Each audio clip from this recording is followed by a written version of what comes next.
కొన్ని రోజుల పాటు. మోడీని తిట్టడానికి ఒక వెపన్ కావాలి. అర్ధ పరిజ్ఞానులు మాత్రమే ఇక్కడ మోడీని గురించి మాట్లాడతారు. పూర్తి పరిజ్ఞానం ఉన్నోళ్ళు భారతదేశం నిన్న ఎట్లుంది ఇవాళ ఎట్లుంది అని ప్రతి ఒక్కరికి తెలుసు.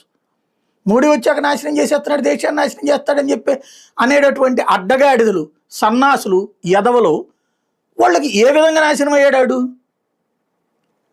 నిన్నటిదాకా పేదరికంలో ఉన్నటువంటి దాదాపు 40 కోట్ల మందిని పేదరికం నుంచి యువతరకు తీసుకొచ్చినందుక.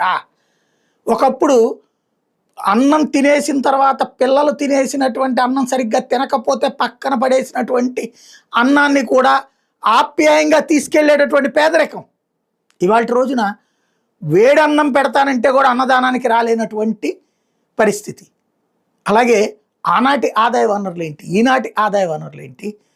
నీ అభివృద్ధి అన్నటువంటిది కళ్ళెదురుగుండా కనబడుతున్నా సరే కబోదుల్లా మాట్లాడేటటువంటి వాడు వాడికి ఏం వాగితే ఏం ఉపయోగం?